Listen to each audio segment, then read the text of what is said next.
Students, welcome back. आज की हमारी जो वीडियो है ये है हमारा चैप्टर 3 और ये हमारा फिजिक्स का यूनिट 2 है। इसमें हम लोग पढ़ेंगे काइनेमेटिक्स के बारे में। ओके, तो ये चैप्टर हमारा जो नाम है वो क्या है, हमारा motion in a straight line. Basically इसको स्टार्ट करने से पहले कुछ बेसिक चीजें हैं जो आपने 9th में ऑलरेडी डिस्कस किया है, थोड़ा सा उसको हम लोग हल्का सा एक बार रिवाइज कर लेते हैं। जैसे कि मैकेनिक्स, तो मैकेनिक्स मीन्स क्या होता है?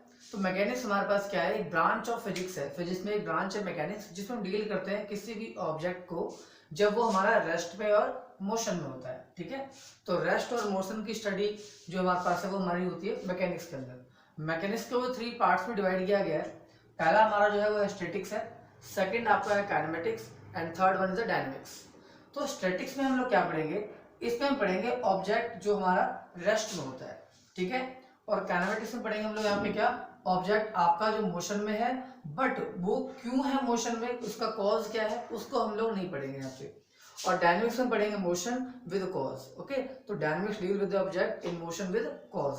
वहां पे मोशन पढ़ेंगे और साथ में उसका जो कॉज है उसे भी जानेंगे। मतलब जैसे क्या है कि जैसे हमारा काइनेमेटिक्स वर्ड है, ये ग्रीक वर्ड है, जिसका जो ग्रीक वर्ड क्या होता है, काइनेमिया। ठीक है, इसका मतलब क्या होता है, मोशन। यानी कि किसी बॉडी को अगर आपने मोशन दिया है, वो मोशन आ रहा है, तो उसमें कोई एक्सटर्नल फोर्स लगा होगा। ठीक है, उसमें कोई मोमेंटम भी होगा। तो इन सब चीजों को हम डील नहीं करते किसमें, काइनेमेटिक्स में। हम केवल और केवल पढ़ेंगे इसमें मोशन के बारे में। बट ये सारी चीजें आपकी डायनामिक्स में आ जाती हैं। ठीक है, हमारा फोर्स क्या है, प्रेशर है, फ्रिक्शन है, मोमेंटम है, वो सारी चीजें यहाँ पे आती है। नेचर की जो कंजर्वेशन लॉज है वो सब कुछ डायनामिक्स में आता है। तो स्टैटिक्स बेसिकली आपकी जो 11th में है वो आपका हाइड्रोस्टैटिक्स है। ठीक है, और जो इलेक्ट्रोस्टैट आपका 12th में है। तो ये हम 11th पढ़ेंगे हाइड्रोस्टैटिक्स। काइनेमेटिक्स हम जो है पढ़ेंगे, चैप्टर में पढ़ेंगे काइनेमेटिक्स पढ़ेंगे, और डायनामिक्स आपके इसके बाद के चैप्टर में डायनामिक्स भी आएंगे। तो चलिए स्टार्ट करते हैं हम लोग। इसके बाद इसे एक बार नोट कर लीजिए ध्यान से, वीडियो को पॉज करके नोट कर लीजिएगा। अब हम देखते हैं what is rest, what is motion. तो आप जस्ट जानते ही हैं कि रेस्ट मीन्स क्या है, कि when an object doesn't change its position with respect to time. जब कोई ऑब्जेक्ट अपना पोजीशन चेंज ही नहीं कर रहा है, ठीक है, और टाइम हमारे पास क्या, वो तो रुकता ही। तो टाइम के साथ साथ अगर कोई ऑब्जेक्ट पोजीशन चेंज नहीं करता है, तो हम कहते हैं वो ऑब्जेक्ट हमारे पास क्या है, वो रेस्ट पे है। ठीक है, सिमिलरली इसी तरीके से क्या, मोशन क्या है हमारे पास, जब कोई ऑब्जेक्ट आपका डिस्टेंस चेंज करता है respect to time is called an motion. Okay, अब हमारे पास ये जो रेस्ट और मोशन है, क्या ये दोनों आपस में अलग अलग होते हैं, अलग अलग फैक्टर्स हैं, रिलेटिव्स हैं? तो ये दोनों आपस में रिलेट करते हैं, दोनों आपस में। आपको मैं एग्जांपल देता हूँ। जैसे आप क्या है, बस में बैठे हुए हैं, ठीक है, और आप क्या विंडो से बाहर देख रहे हैं। ओके, तो आप विंडो से बाहर क्या देख पा रहे हैं, कोई किसी भी अदर पर्सन देख रहे हैं, या कोई वहाँ पर कोई प्लांट है उसे आप देख रहे हैं, तो आपको मोशन में दिखाई देगा, जबकि वो वहाँ पास क्या है, रेस्ट में है। ठीक है ना, और आप क्या, बस में आप रेस्ट में बैठे हुए हैं, बट क्या है, बस आपकी मोशन में। तो आपको, आप उसे क्या लगोगे, आप मोशन में जा रहे हो, और आपको क्या लगेगा, वो मोशन में जा रहा है, जबकि वो क्या होता है, हमारा रेस्ट में होता है। तो इस तरीके से हम कह सकते हैं क्या, कि rest and motion are relative, आपस में रिलेटेड करते हैं आपस में। और हम रिलेटिव मोशन भी पढ़ेंगे इस चैप्टर में। बात करते हैं concept of point mass object. ये सब आपने 9th में ऑलरेडी पढ़ा हुआ है। तो बात करें हम पॉइंट मास ऑब्जेक्ट की, तो ये हमारे पास क्या है, ऐसा कोई ऑब्जेक्ट नहीं होता। आप अपनी ही बात कीजिए, आपकी हाइट लेट करो, आपकी हाइट जो है 5 फीट 6 इंच है, जो भी है 7 फीट की आप हाइट है आपकी, और आप क्या है, वो डिस्टेंस ट्रेवल कर रहे हो, और आपने कई किलोमीटर डिस्टेंस ट्रेवल कर लिया। ठीक है, तो आपने जो डिस्टेंस ट्रेवल किया है, आपके साइज के कंपेरिजन वो क्या है, बहुत ज्यादा है। तो आप जो है एज अ पॉइंट ऑब्जेक्ट आपको डील किया जाएगा, यानी आप क्या, हमारे पास एक पॉइंट मास ऑब्जेक्ट हो जाएंगे उस केस में। ठीक है, जब कोई भी ऑब्जेक्ट अपने साइज के हिसाब से, ठीक है, ज्यादा डिस्टेंस कवर करता है, तो उसे हम कहते हैं क्या, पॉइंट मास ऑब्जेक्ट। इसे आप नोट कर लेंगे। फिर हम पढ़ते हैं इसका टाइप्स ऑफ मोशन। अब हम देखते हैं टाइप्स ऑफ मोशन। ठीक है, तो मोशन के बेसिकली जो टाइप्स है, एक हमारे पास है जैसे रेक्टिलिनियर मोशन। ठीक है, इसका एक और नाम क्या है, वहां पर ट्रांसलेटरी मोशन। अब ये जो रेक्टिलिनियर मोशन और ट्रांसलेटरी मोशन है, ये दोनों वर्ड हमारे हर जगह यूज नहीं होते। इनको यूज कब करना है, तो जो हमारा रेक्टिलिनियर मोशन है, ये मोशन हमारा जो होता है वो होता है हमारा पॉइंट मास ऑब्जेक्ट के लिए। ओके, अगर आपका जो ऑब्जेक्ट है वो पॉइंट मास है, तो आप उस मोशन को कहते हैं क्या, रेक्टिलिनियर मोशन। और उसमें जो पाथ होगा हमारा, वो क्या होगा, स्ट्रेट पाथ होगा। ठीक है, जैसे क्या ट्रेन मूविंग हो ना, स्ट्रेट रेलवे ट्रैक, एक ट्रेन हमारे पास क्या है, वो स्ट्रेट रेलवे ट्रैक पे मूव कर रहा है, तो हमारे पास वो कैसा मोशन है, रेक्टिलिनियर मोशन। क्लियर हो गया। बात करें सर्कुलर मोशन की, तो इसका एक और नाम क्या है, रोटेटरी मोशन। अब ये जो सर्कुलर मोशन है ना, ये डील करता है हमारे पास क्या, पॉइंट मास ऑब्जेक्ट के लिए। जब आपका ऑब्जेक्ट पॉइंट मास होगा तो हम लेंगे उसे सर्कुलर मोशन, ओके। और रोटेटरी मोशन कब होगा हमारे पास, जब पॉइंट मास आपका नहीं है, यानी कि बॉडी का मास क्या ज्यादा होगा। सिंपल सी बात हम करेंगे, कोई व्हील है, ठीक है, व्हील रोटेट हो रहा है, तो व्हील को हम कहेंगे रोटेटरी मोशन, ठीक है। बट हम बात करें अर्थ की, अर्थ मूविंग अराउंड द सन, तो सन के अराउंड अर्थ मूव हो रहा है, तो इसका जो पाथ है जो उसका है बहुत ज्यादा है as compared to earth size. वैसे अर्थ का साइज बहुत ज्यादा है, ठीक है, तो उस केस में क्या कहेंगे उसे हम सर्कुलर मोशन में हम लोग कह सकते हैं, ठीक है। तो यानी कि जब हमारे पास डिस्टेंस क्या हो, बहुत ज्यादा हो, ओके, तो हमारा क्या बन जाता है, पॉइंट मास ऑब्जेक्ट बन जाता है, और उस केस में हम जो मोशन कहेंगे वो क्या कहेंगे हम लोग, सर्कुलर मोशन। एग्जाम्पल क्या है, मून ऑर्बिटिंग अराउंड द आपका अर्थ हो गया। एक हमारे पास क्या है, ऑक्सीलरेटरी मोशन और वाइब्रेटरी मोशन। अब ऑक्सीलरेटरी मोशन क्या होता है, हमारा पेंडुलम होता है, आपने देखा होगा पेंडुलम, ये हमारे पास क्या होता है, टू एंड फ्रो मूव होता है इस तरीके से, ठीक है। तो हमारे पास ये टू एंड फ्रो हो या बैक एंड फोर्थ भी कहते हैं इसे, तो इस तरह के मोशन कहते हैं ऑक्सीलरेटरी मोशन। तो यहाँ पे हमारा वाइब्रेटरी मोशन भी है। तो यहाँ पे जो हमारा ऑक्सीलरेटरी वाइब्रेटरी में जो मेन डिफरेंस है वो ये है कि देखो, जब हमारे पास कोई भी बॉडी ऑक्सीलरेटरी मोशन में होता है तो उसका हमारा बनता है वेव। आप ऑलरेडी पढ़ चुके हो, हमारा वेव है ना, इसमें हमारा क्रस्ट है, यहाँ पर टर्फ है, तो इसकी हाइट को हम लोग क्या कहते हैं, एम्पलीट्यूड कहते हैं। क्या कहते हैं उसे, एम्पलीट्यूड। तो जब हमारे पास एम्पलीट्यूड की बात करें वो हमारा स्मॉल हो जाए, ठीक है, तो स्मॉल ऑब्जेक्ट के लिए, स्मॉल हमारे पास एम्पलीट्यूड के लिए हम बोलते हैं क्या, कि वो हमारे पास क्या है, वाइब्रेटरी मोशन है। जब आपका एम्पलीट्यूड क्या हो, हमारा स्मॉल हो, तो हम लोग इसे क्या कहते हैं, वाइब्रेटरी मोशन। क्लियर हो गया। और ये हमारे पास स्मॉल एम्पलीट्यूड कब होता है, जब हमारे पास जो पार्टिकल्स है वो माइक्रो पार्टिकल होंगे, ठीक है, माइक्रो पार्टिकल यानी बहुत छोटे छोटे पार्टिकल्स हो, यानी वहां पे हम कह सकते हैं क्या, पॉइंट मास। तो पॉइंट मास के लिए वाइब्रेटरी, ठीक है, और आपका गिवन मास के लिए आपका ऑक्सीलरेटरी मोशन। तो ये टाइप्स हैं, आप इसे नोट कर लीजिए। इसके बाद देखेंगे हम लोग, अब हम थोड़ा जान लेते हैं फ्रेम ऑफ रेफरेंस के बारे में, ठीक है। इस पे जो न्यूमेरिकल हैं थोड़े से टफ भी बन जाते हैं, और अभी तो आपको समझ में आएंगे नहीं जब तक आपने अगर वेक्टर नहीं पढ़ा, तो इस पे न्यूमेरिकल पढ़ा के बेनिफिट नहीं है। बट फिलहाल आपको मैं इसको थ्योरेटिकली समझाता हूँ, होता क्या है ये फ्रेम ऑफ रेफरेंस एक्चुअली। तो जैसे कि आप लोग जानते हैं कि हमारे पास 3 कोऑर्डिनेट सिस्टम है ना। आपने जो पढ़ा है, आपने 10th में पढ़ा था 2 कोऑर्डिनेट सिस्टम, ठीक है, आपने एक्स और वाई पढ़ा था। बट अब हम पढ़ेंगे 3 कोऑर्डिनेट सिस्टम। तो जैसे कि हमारे पास एक्सिस होती है, 3 एक्सिस होती है, ये हमारे पास वाई एक्सिस है, ये हमारे पास एक्स एक्सिस है, और ये हमारे पास क्या है, जेड एक्सिस है, ओके। तो एक्स वाई और 3 एक्सिस हमारे पास होती है। ये हमारे पास क्या है, इनका हमारा ओरिजिन पॉइंट हो गया, ओके। तो फ्रेम ऑफ रेफरेंस मतलब क्या होता है, अगर हम किसी पर्सन को, ठीक है, हम किसी, हमारे पास कोई रूम है, रूम में कॉर्नर है, उस कॉर्नर पर्सन को हमने खड़ा कर दिया, और उसके हाथ में क्या दे दिया, घड़ी दे दी, क्लॉक दे दी है, ठीक है, हमने क्या दे दिया उसको, क्लॉक दे दिया।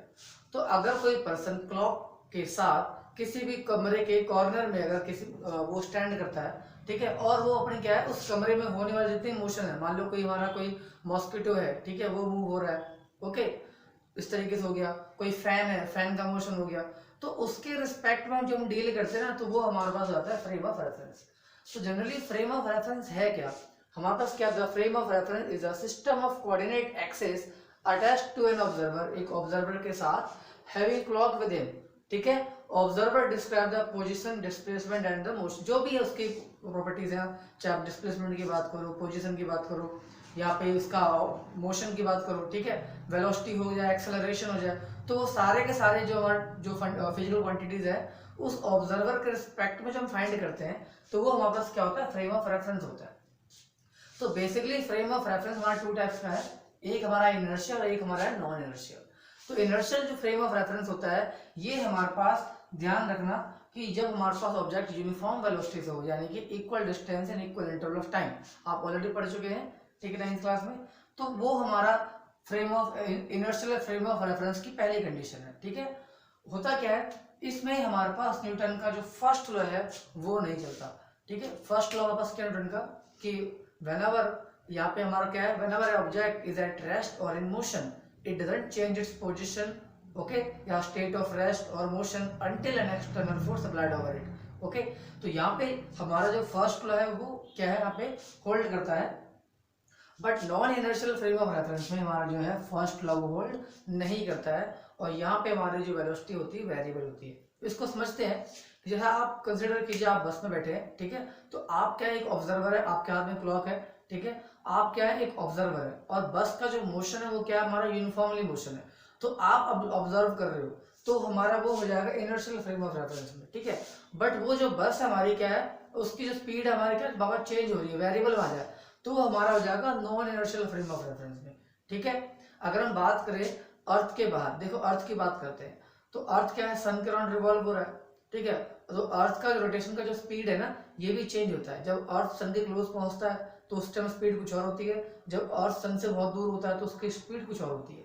तो अर्थ की स्पीड चेंज हो रही है, यहाँ पे न्यूटन का फर्स्ट लॉ हमारा जो है होल्ड नहीं कर पाता। तो उस केस में जो हमारा जो फ्रेम ऑफ रेफरेंस हमारा था वो non inertial frame of reference है, ठीक है। यानी कि आप अर्थ से बैठ के आप स्पेस की चीजों को अगर ऑब्जर्व कर रहे हो तो वो हमारा non inertial frame of reference में आएगा। क्लियर हो जाएगा। तो ये बेसिक चीजें हैं, ठीक है। अभी इस पे कुछ एडवांस न्यूमेरिकल नहीं है, जब हम वेक्टर करेंगे तो एक न्यूमेरिकल इस पे भी आपको मैं करवाऊंगा, ठीक है। इसके बाद देखते हैं, देखिए हम डील करते हैं वहां पे आप मोशन के बारे में, डायमेंशनल रिकॉर्डिंग, ठीक है। अभी हमने पढ़ा फ्रेम ऑफ रेफरेंस, तो फ्रेम ऑफ रेफरेंस में क्या है, हमारा कोऑर्डिनेट सिस्टम होता है ना, तो अभी वही हम पढ़ते हैं क्या, मोशन को कोऑर्डिनेट सिस्टम में लेके चलते हैं। तो जैसे कि हमारे पास 3 कोऑर्डिनेट सिस्टम होता है, ये हमारे पास एक्स एक्सिस है, ये हमारे पास वाई है, और ये हमारे पास क्या है, जेड एक्सिस है, ठीक है। ये हमारे पास ओरिजिन हो गया। यहाँ पे कोई पॉइंट पी है एक्स एक्सिस पे, तो जैसे कि आप जानते हैं कि जब हमारा एक्स एक्सिस पे पॉइंट होता है तो एक्स की वैल्यू तो होती है ना, वाई होता है ना जेड होता। एक्स एक्सिस पे वाई और जेड की वैल्यू क्या होती है, हमारे पास 0 होती है। तो इस कंडीशन पे जो हमारा ऑब्जेक्ट है उसका केवल एक ही कोऑर्डिनेट है, वही कोऑर्डिनेट उसका जो पोजीशन है स्पेसिफाई करता है। तो ऐसे मोशन को हम कहते हैं वन डायमेंशनल मोशन। एग्जांपल के लिए हम ये कह सकते हैं क्या, कि train moving on a straight railway track, ठीक है, यानी कि rectilinear motion, straight railway track, यानी कि जो हमारा रेक्टिलिनियर मोशन हमारे पास आ सकता है उसे हम कह सकते हैं क्या, वन डायमेंशनल मोशन में, क्योंकि इसमें एक ही कोऑर्डिनेट होता है, ठीक है। बात करते हैं हम 2 डायमेंशन में, तो 2 डायमेंशनल मोशन में क्या होता है हमारे पास, यहाँ पे हमारा जो ऑब्जेक्ट होता है, लेट वो पॉइंट पी इस जगह पे, ये हमारा ओरिजिन हो गया। अब इस पॉइंट पी की जो देख रहे हैं कोऑर्डिनेट एक्स वैल्यू होगी, वाई की वैल्यू भी होगी, ठीक है। तो अगर इस पी के पास ये कोऑर्डिनेट है, एक्स है, वाई है, बट जेड नहीं है, ठीक है, तो 3 में से 2 कोऑर्डिनेट हैं, तो इस तरह का जो मोशन हमारा होता है वो होता है 2 डायमेंशनल मोशन। एग्जाम्पल की बात करें तो जैसे एग्जाम्पल हमारे पास क्या है, कि हमारे पास जैसे ये व्हाइट बोर्ड है, ठीक है। अब इस व्हाइट बोर्ड पे मैं जो राइट कर रहा हूँ तो लेंथ भी हो रही है, ब्रेथ भी हो रहा है, तो मेरा जो मार्कर का मोशन है हमारा क्या, 2 डायमेंशन भी है, ठीक है ना, लेंथ और हाइट, ठीक है, या उसके ब्रेथ जो भी है। इसके एग्जाम्पल के यहाँ पे क्या, अगर यहाँ पे कोई हमारा कोई छिपकली आ जाए, ठीक है, कोई भी हमारा इंसेक्ट आ जाए किसी तरीके का, उस पर क्रॉलिंग करता है, इस पर रेंगता है, ठीक है, तो किसी वॉल पे जैसे छिपकली रेंगती है, क्रॉलिंग करती है, तो हमारा क्या है, 2 डायमेंशनल मोशन हो जाएगा, ठीक है, क्रॉलिंग ऑफ इंसेक्ट। ये हमारे पास किस में आता है, हमारे पास 2 डायमेंशनल मोशन में, ओके। और 2 डायमेंशनल मोशन में पास सर्कुलर मोशन भी आता है, सर्कुलर मोशन को आप 2 डायमेंशनल मोशन में आप लेके चलते हैं, ठीक है।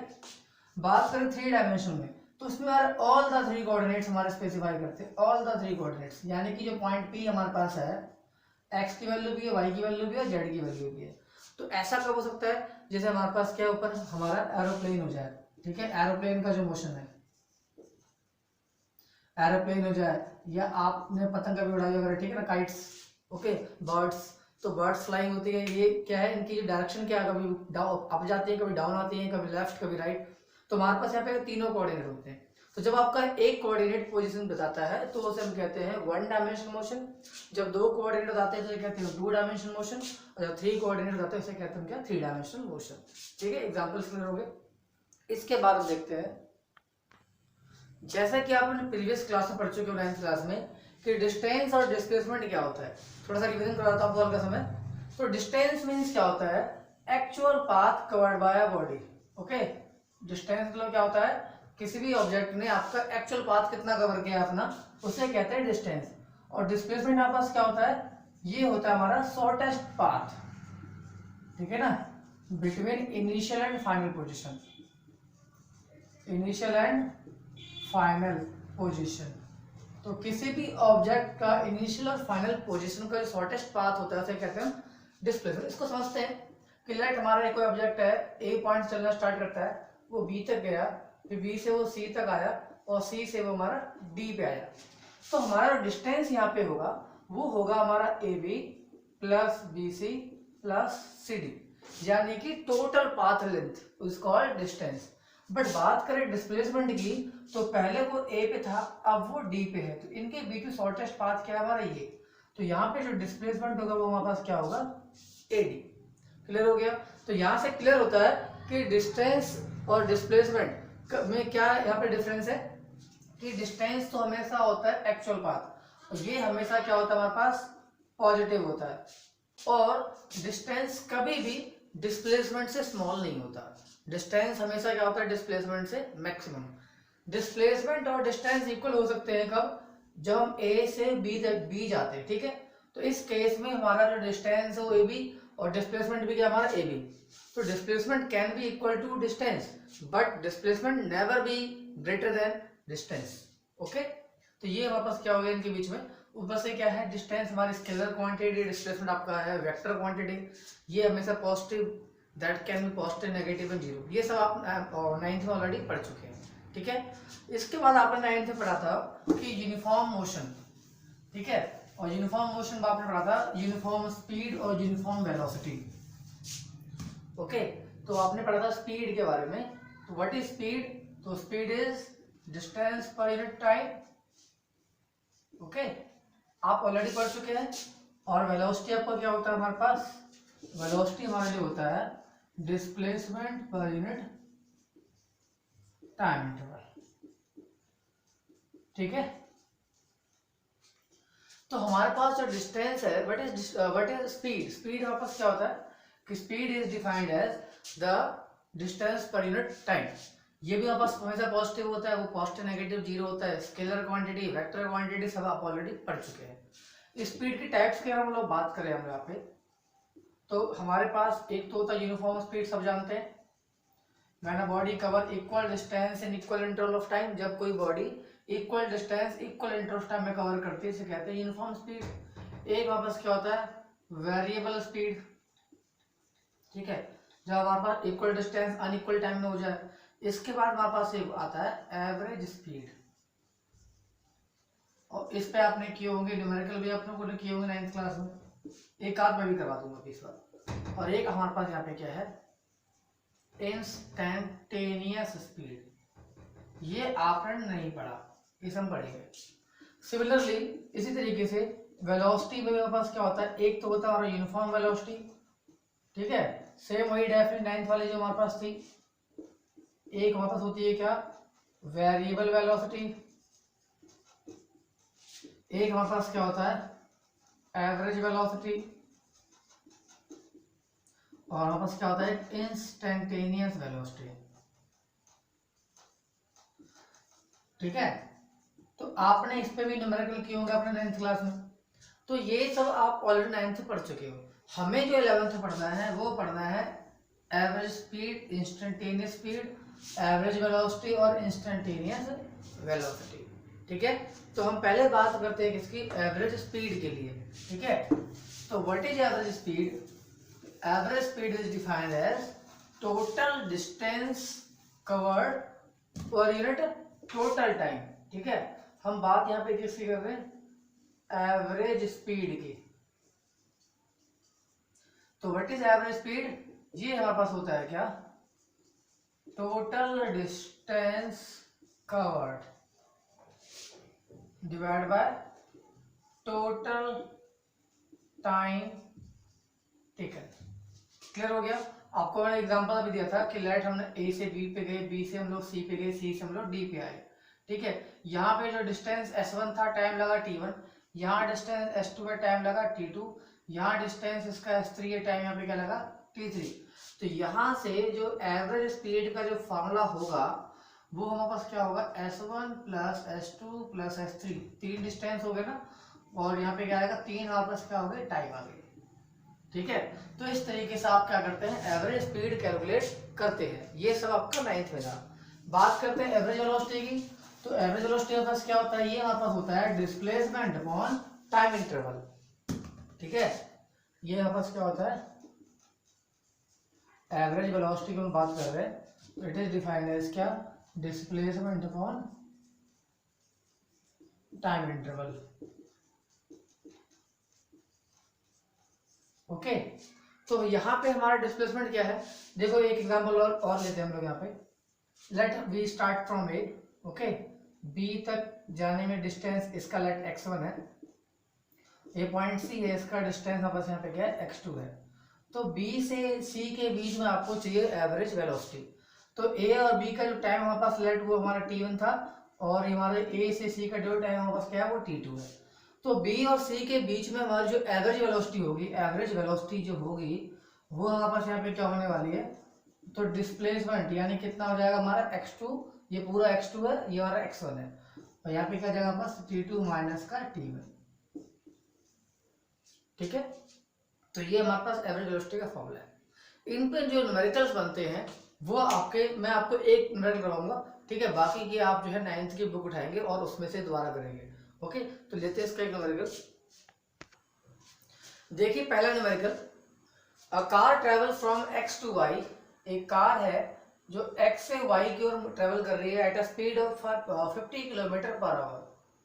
50 किलोमीटर पर आवर की स्पीड से वो x से y की तरफ गई, and returns back y to x at a speed of 60 kilometre per hour, और 60 किलोमीटर पर आवर की स्पीड से वो रिटर्न इधर की तरफ आई। ठीक है, find the average speed and average velocity.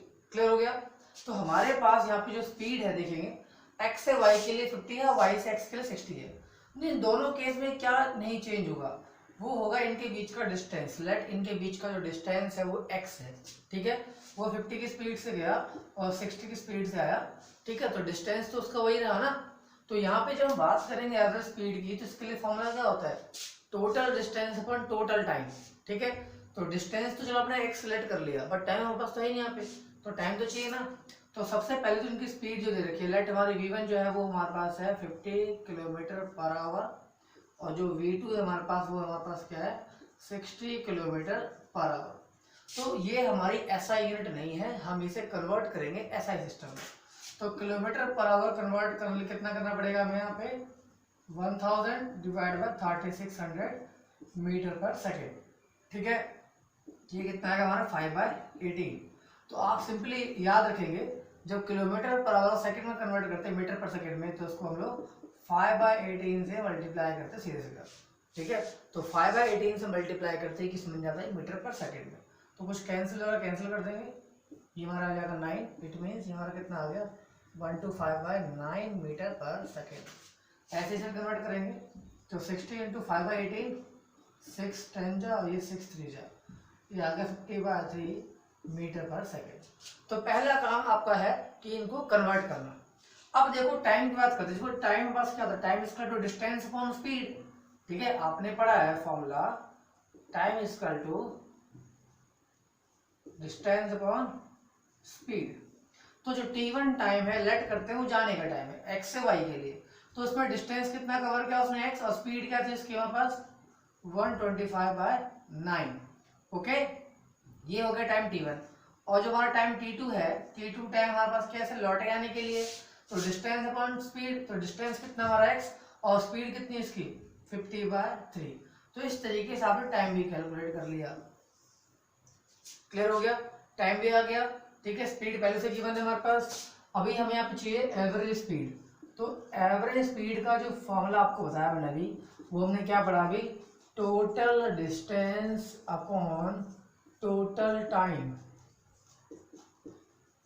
ठीक है, तो डिस्टेंस वो x गया x है, ठीक है, और वो हमारा y से आया तो x लौट के भी आया।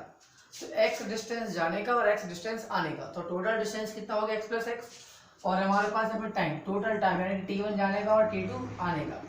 ठीक है, तो हमारे पास यहाँ पे t1 और t2 क्या है, तो जब यहाँ से आप t1 देखेंगे कितना वो 9 ऊपर चला जाएगा, 9x / 125, ये हो जाएगा 9x / 125 प्लस ये कितना लगा आपस 3x/50।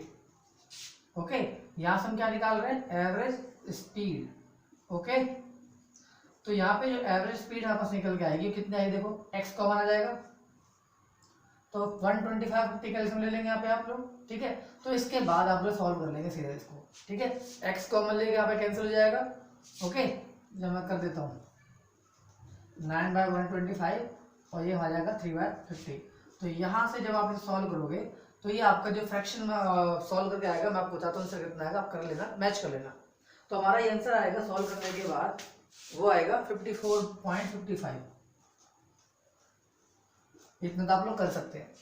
तो इस तरीके में लगाते हैं फॉर्मूला किसके लिए, एवरेज स्पीड के लिए। ये एक ऐसा फॉर्मूला है जो आपके कॉम्पिटिटिव एग्जाम्स में भी कई बार आया हुआ है, ठीक है, कई बार, ठीक है, कई सारी गवर्नमेंट जॉब में भी आता है ये वाला क्वेश्चन हमारे पास। बात करते हैं हम एवरेज वेलोसिटी की। तो एवरेज वेलोसिटी हमारे पास क्या होता है, net displacement upon time interval, ठीक है। तो ये आप नोट कर लेंगे वीडियो पॉज करके। अब यहाँ बात हो रही है किसकी, एवरेज वेलोसिटी की। तो देखिए एवरेज वेलोसिटी क्या होता है हमारे पास,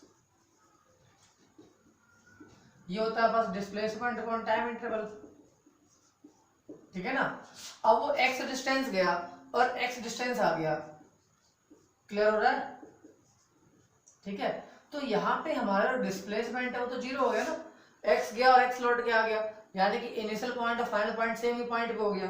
तो ऐसे केस में जो हमारी जो एवरेज वेलोसिटी होगी वो बस क्या होगी, जीरो, ठीक है। हम इसे कैलकुलेट भी नहीं करेंगे, छोड़ देंगे, क्लियर हो गया। तो इस तरह का क्वेश्चन हमारा आता है एवरेज वेलोसिटी और एवरेज स्पीड के ऊपर।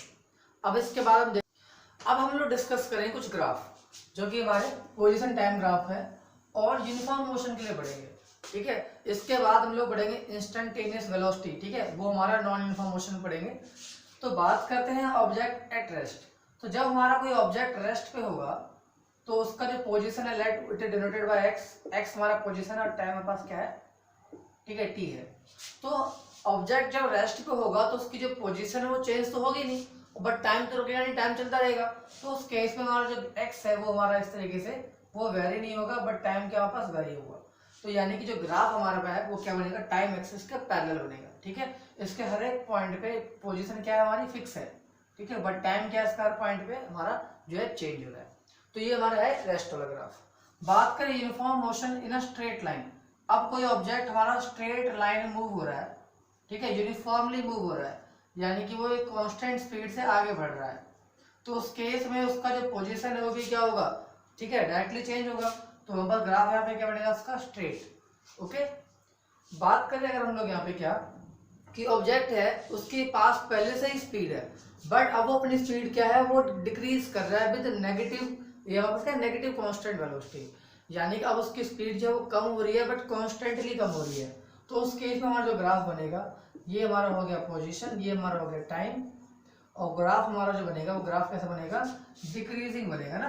तो स्पीड तो पहले से ही, यानी कि हमारे पास यहाँ पे जो ग्राफ है वो हमारा नीचे की तरफ आएगा इस तरीके से, ठीक है, इसका ये हमारा नेगेटिव के लिए आएगा। तो ये हमारा कुछ ग्राफ है। इसके अलावा आपसे कहीं बोलते हैं क्या कि ग्राफ बनाओ कि an object start from rest, ठीक है, विद ओरिजिन, जो ओरिजिन से स्टार्ट हो रहा है यूनिफॉर्मली, तो आपको ग्राफ ऐसा बनेगा।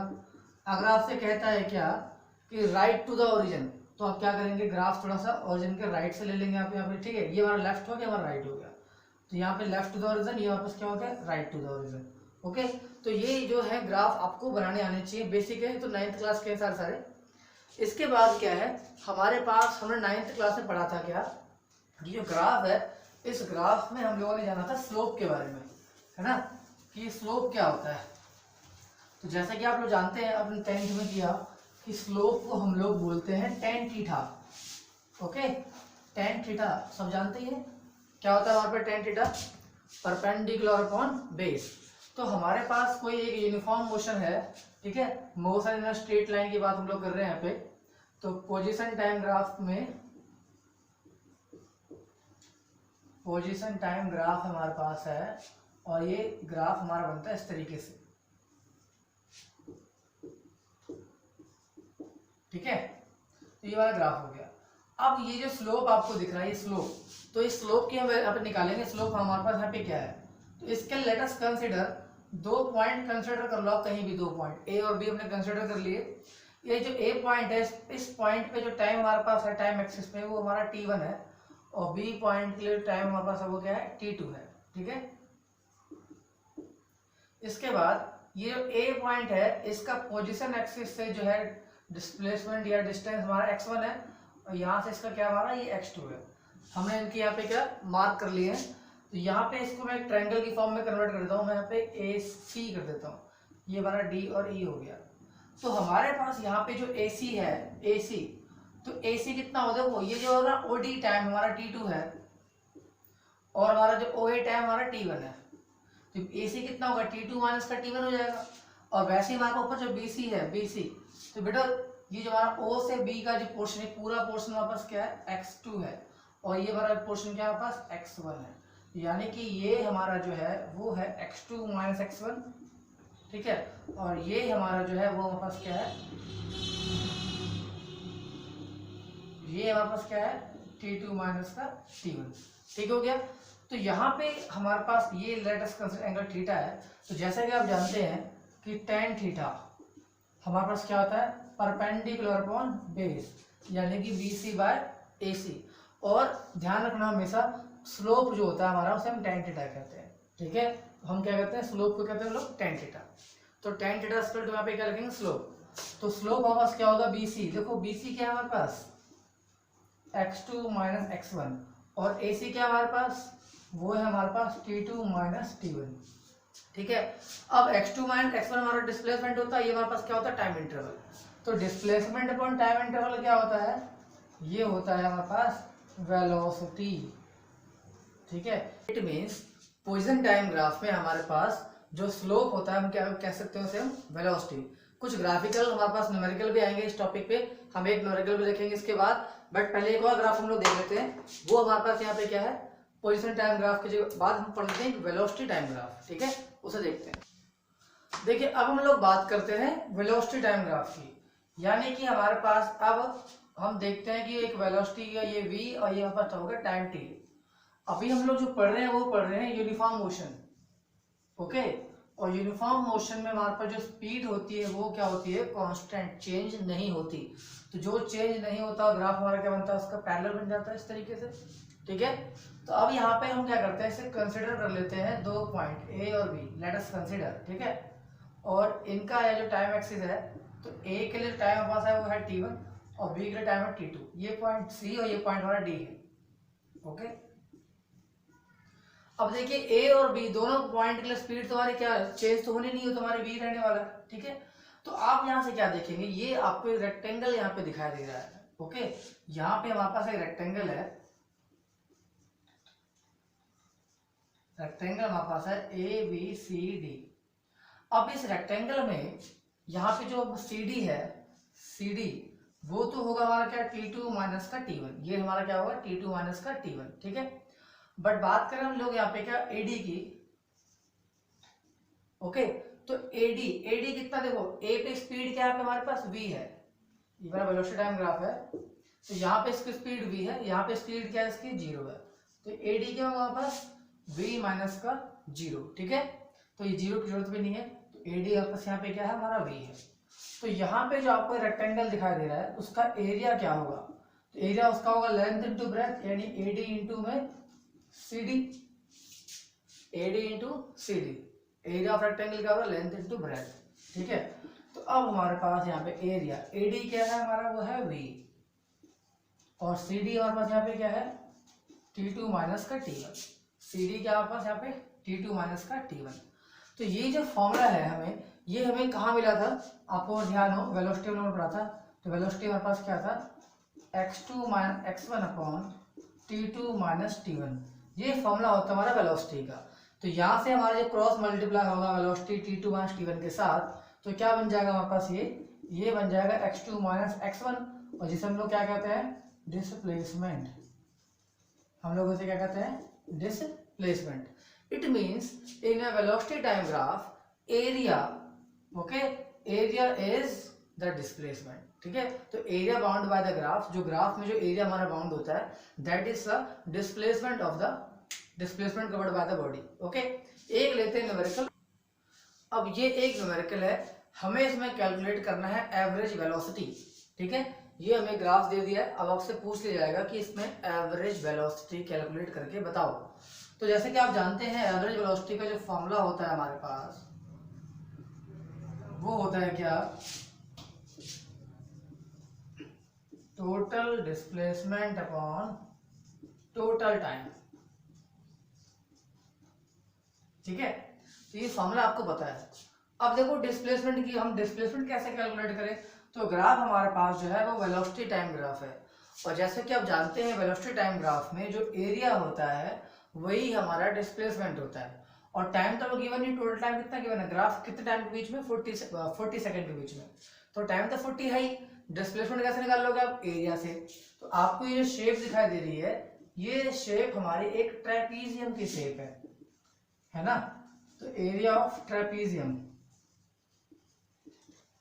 तो ट्रेपीजियम हमारे पास यहाँ पे क्या है, ओ ए बी सी, तो ट्रेपीजियम का एरिया क्या होता है, 1/2 into height and sum of parallel sides. ठीक है, हम चाहते थे इस क्वेश्चन को एक और तरीके से कर सकते थे, क्या, इसको ट्रायंगल और रेक्टेंगल की फॉर्म में कन्वर्ट करके। तो यहाँ पे जो इसकी हाइट है आपको दिख रहा होगा, इसकी हाइट कितनी है, ये हाइट 30 है। ओके, हाइट कितनी है इसकी, हमारे पास 30 है, और यहाँ पे जो है हमारे पास B1 and B2 sum of parallel sides, एक साइड इसकी AB है, देखो AB के बीच में गैप वो कितने का, 30 - 10 इन 20 गैप है। AB कितना हमारे पास, यानी बेस हमारे पास कितना है, 20, और एक हमारा बेस है OC कितना है, OC 40। तो इस तरीके से आप यहाँ पे वैल्यूज को जो है पुट कर लेते हैं, ये हमारा कितना मिलेगा, 15 इंटू 60 कितना आ गया, 900। अब देखो आप यहाँ पे क्या निकाल रहे हो, एरिया, बट एरिया हमारा होता है डिस्प्लेसमेंट, तो यहाँ पे आप यहाँ पे क्या लिख देंगे, मीटर। ठीक है, कई बच्चे आप मीटर स्क्वायर लगाएंगे, बट हम फिजिक्स पढ़ रहे हैं, मैथ नहीं है, ध्यान रहे, यहाँ पे एरिया ही क्या होता है हमारे पास, डिस्प्लेसमेंट होता है। ओके, तो व्हाट इज एवरेज वेलोसिटी, तो डिस्प्लेसमेंट कितना आ गया 900, और टाइम कितना आपके पास 40, कितना आ गया ये 45/2 मीटर पर सेकेंड। तो इस तरीके से आप ग्राफिकल क्वेश्चन सॉल्व कर पाते हैं। इसके बाद हम पढ़ते हैं क्या, नॉन यूनिफॉर्म मोशन और इंस्टेंटेनियस वेलोसिटी। अब देखिए हम लोग पढ़ते हैं इंस्टेंटेनियस वेलोसिटी, ये हमारे पास क्या है, इसका मतलब है देखो इंस्टेंट, यानी कि पर्टिकुलर इंटरवल ऑफ टाइम, यानी आपने 1 किलोमीटर या फिर आप एक 1 आवर की जर्नी में जाते हैं और आपसे पूछा जाए कि आप बताइए कि 35 और 37 सेकंड के बीच का आपका जो स्पीड था उसके बारे में बात कर ली जाए। ठीक है, तो एक पर्टिकुलर जब टाइम की लिमिट आ जाए ना, तो वो हमारे पास जो स्पीड होती है उसे कहते हैं हम लोग क्या, इंस्टेंटेनियस। क्लियर हो गया। अगर हमारे पास देखो मोस्टली जो ग्राफ हमारे पास है, बात करते हैं नॉन यूनिफॉर्म मोशन के लिए, नॉन यूनिफॉर्म मोशन के लिए। ठीक है, अब आप किसी एक जर्नी में जा रहे हैं, ठीक है, आप सफर में जा रहे हैं, तो आपकी जो स्पीड है कभी कम कभी ज्यादा, ठीक है, वो हमेशा क्या होती है, चेंज होती रहती है। तो उस केस में हमारे पास जो ग्राफ बनेगा वो कैसा बनेगा, हमारे पास ये हमारा हो गया पोजीशन, और ये हमारे पास हो गया टाइम।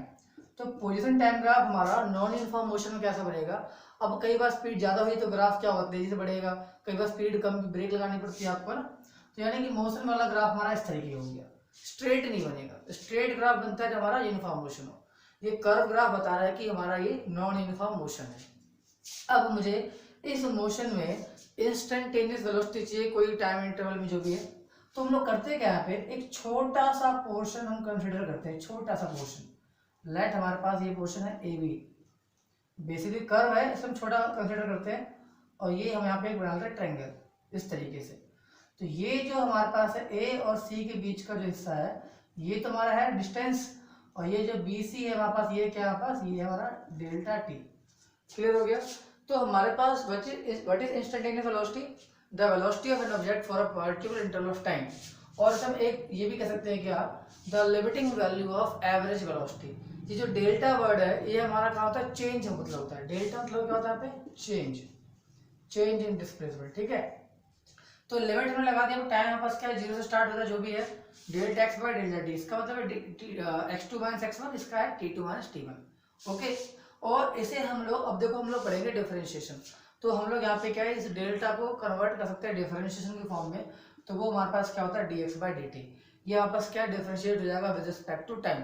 तो जो भी आपकी टाइम की लिमिट होगी हम यहाँ पे से पुट करेंगे इस तरीके से। तो ये हमारा होता है क्या, इंस्टेंटेनियस वेलोसिटी। ओके, इसके बाद हमारा रहता है क्या, एक्सेलरेशन, जो आप ऑलरेडी पढ़ चुके हो 9th क्लास में कि what is acceleration. Acceleration is defined as rate of change of velocity.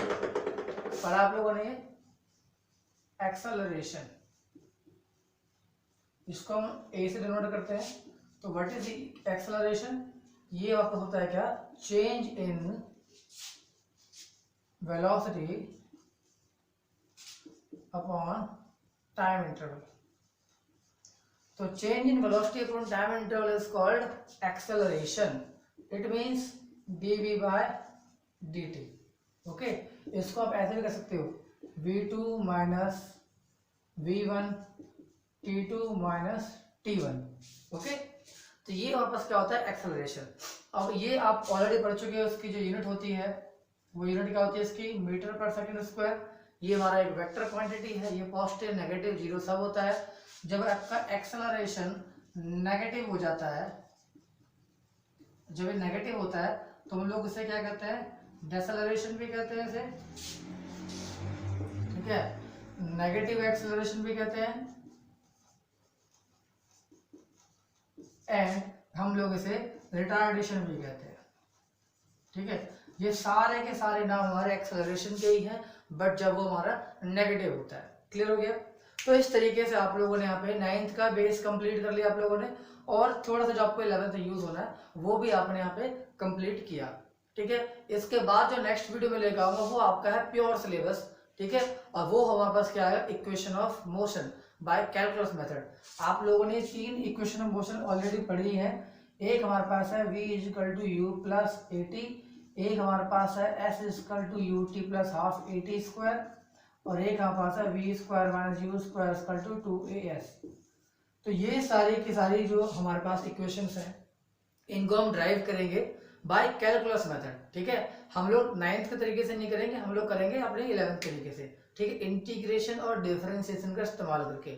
और अगर आपने इंटीग्रेशन और डिफरेंशिएशन नहीं सीखा है तो आप मेरा लेक्चर नंबर 2 देखिए। ठीक है, हमारा मैथमेटिकल टूल्स का, वहां से आप बेसिक, कम से कम बेसिक सीख लीजिए, आपको प्रॉब्लम नहीं आएगी। और एक न्यूमेरिकल आपका पक्का एग्जाम में बनता है इस टॉपिक बेस्ड पे। ठीक है, तो मिलते हैं फिर नेक्स्ट वीडियो में। और अगर आपको वीडियो अच्छी लगे वीडियो लाइक कीजिएगा और सभी स्टूडेंट्स को शेयर भी कीजिएगा। और नेक्स्ट वीडियो के लिए पहले आप अपने आप को प्रिपेयर कर लीजिएगा डिफरेंशिएशन और इंटीग्रेशन के लिए। ओके, चलिए मिलते हैं नेक्स्ट वीडियो में।